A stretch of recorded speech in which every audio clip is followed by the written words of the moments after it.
We're here with Brian Morrow from SeaWorld Orlando talking Mako. First thing I want to ask, what was the decision to bring Mako? Was it, all right, let's bring a hyper coaster to Orlando, or let's work with sharks, what can we do to bring the ride to life? So it started with the thrill category.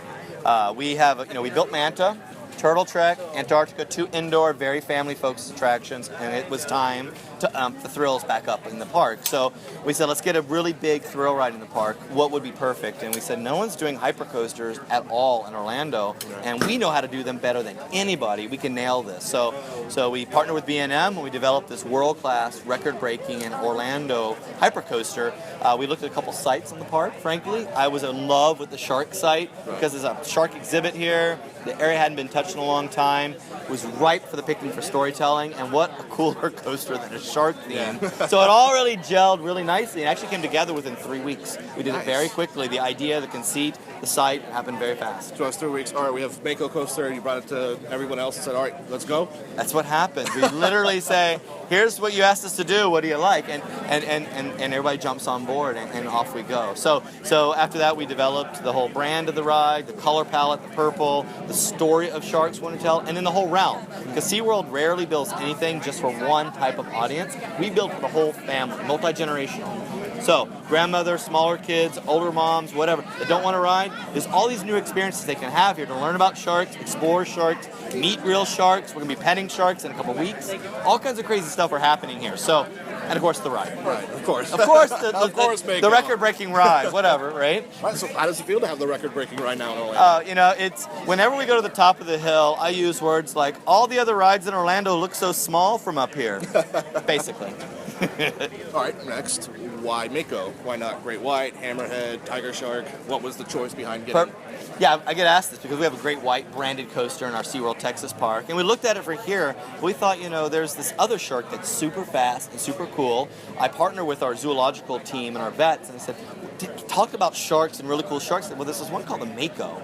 We're like, really? And then said, well, Guy Harvey team is working on Mako stuff. I'm like, this is interesting. And then we found out the real information about Makos and how fast they go and how they can jump and breach out of the water, which feels a lot like an airtime hill on a hypercoaster. Right. So it all really gelled nicely. And what it's done for us is it's brought a species that no one even knew existed, basically, before up to the forefront. And now it's going to be, after 20 million people start to understand and see this ride, it's going to become a well-known species.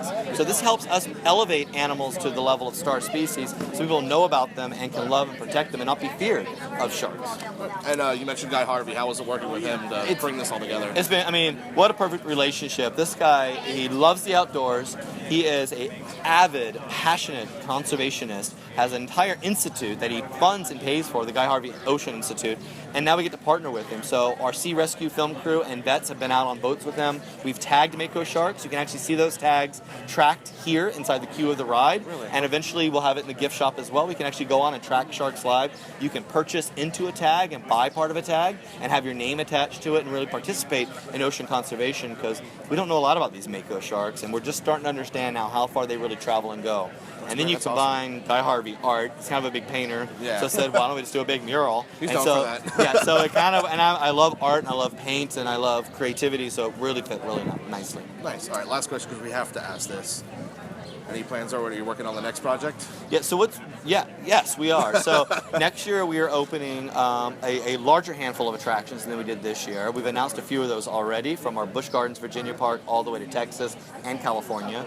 And we have more things we'll be announcing here soon in the fall. And SeaWorld Orlando as well. The 3 parks here have a heavy lineup of new stuff coming to them.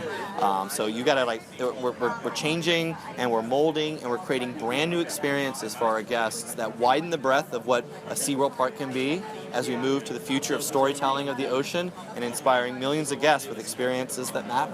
Awesome. All right, last thing. Pitch to our viewers why they should ride Mako. Hey, really simple, guys. Tallest, fastest, longest, 9 airtime moments.